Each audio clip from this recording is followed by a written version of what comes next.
ಡಿಪಾರ್ಟ್ಮೆಂಟ್ನಲ್ಲಿರೋ ಪ್ರತಿಯೊಬ್ಬ police officer ಅವರ ಕೆರಿಯರ್ನಲ್ಲಿ ಒಂದಲ್ಲ ಒಂದು ಮಿಸ್ಟೀರಿಯಸ್ ಕೇಸ್ನ ಹ್ಯಾಂಡಲ್ ಮಾಡಿರ್ತಾರೆ. ಇದೇನು ಪೊಲೀಸ್ ಡಿಪಾರ್ಟ್ಮೆಂಟ್ ಬಗ್ಗೆ ಮಾತಾಡ್ತಾ ಇದ್ದೀನಿ ಅನ್ಕೊಂಡ್ರಾ? ಇದೇ ಮಾತನ್ನ ಹೇಳ್ತಾ ನಮ್ಮ ಚಂದನ್ ಶೆಟ್ರು ಒಂದು ಹೊಸ ಲುಕ್ನಲ್ಲಿ ಎಂಟ್ರಿ ಕೊಟ್ಟಿದ್ದಾರೆ.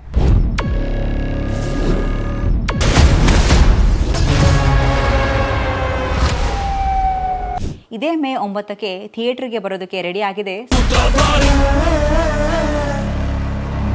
ತಮ್ಮ ಕೆರಿಯರ್ನಲ್ಲೇ ಫಸ್ಟ್ ಟೈಮ್ ಚಂದನ್ ಶೆಟ್ಟಿ ಅವರು ಫುಲ್ ಫ್ಲೆಡ್ಜ್ಡ್ ಆ್ಯಕ್ಷನ್ ಹೀರೋ ಆಗಿ ಕಾಣಿಸ್ಕೊಂಡ್ರೆ ಅಪೂರ್ವರವರು ಮುಖ್ಯ ಪಾತ್ರವನ್ನು ಮಾಡಿದ್ದಾರೆ.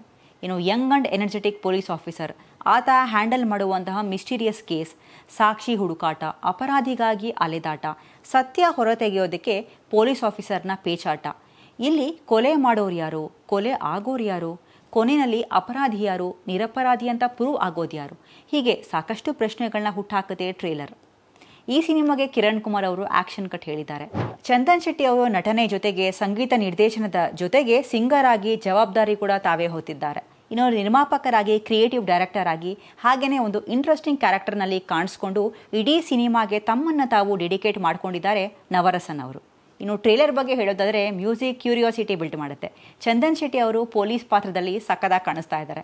ಯಾವುದೋ ಅಸಾಧ್ಯವಾದ ಕೇಸ್ ಹಿಂದೆ ನಾಯಕ ಬಿದ್ದಿದ್ದಾನೆ ಅನ್ನೋ ಫೀಲ್ ಖಂಡಿತ ಕೊಡುತ್ತೆ. ಇದೇ ಸಸ್ಪೆನ್ಸ್, ಇದೇ ಕ್ಯೂರಿಯಾಸಿಟಿ, ಇದೇ ರೀತಿಯ ಥ್ರಿಲ್ ಸಿನಿಮಾ ಪೂರ್ತಿ ಕ್ಯಾರಿ ಮಾಡಿದ್ದಾರೆ ಅನ್ನೋದು ನನ್ನ ನಂಬಿಕೆ. ಇನ್ನು ಟ್ರೇಲರ್ ನೋಡಿದ್ರೆ ನಿಮಗೂ ಹಾಗೇ ಅನಿಸುತ್ತೆ. ಇನ್ನು ಯಾರೆಲ್ಲ ಟ್ರೇಲರ್ ನೋಡಿಲ್ಲ ಈಗಲೇ ನೋಡಿ. ಮೇ 9ಕ್ಕೆ ಮಿಸ್ ಮಾಡದೆ ಥಿಯೇಟರ್ಗೆ ಹೋಗಿ ಸಿನಿಮಾವನ್ನು ನೋಡಿ. ಆಲ್ರೆಡಿ ಟ್ರೇಲರ್ ನೋಡಿದವರು ನಿಮ್ಗೇನು ಅನಿಸ್ತು ಅನ್ನೋದನ್ನ ಕಮೆಂಟ್ ಸೆಕ್ಷನಲ್ಲಿ ಕಮೆಂಟ್ ಮಾಡಿ ತಿಳಿಸಿ. ಇದಾಗಿತ್ತು ಸೂತ್ರಧಾರಿ ಸಿನಿಮಾದ ಟ್ರೇಲರ್ ರಿವ್ಯೂ. ಇನ್ನಷ್ಟು ಇದೇ ರೀತಿಯ ಟ್ರೇಲರ್ ರಿವ್ಯೂಗಳು, ಮೂವಿ ರಿವ್ಯೂ ಹಾಗೆಯೇ ಸಿನಿಮಾ ಅಪ್ಡೇಟ್ಸ್ಗಾಗಿ ನೋಡ್ತೀರಿ ಸೌತ್ ಟಾಕೀಸ್.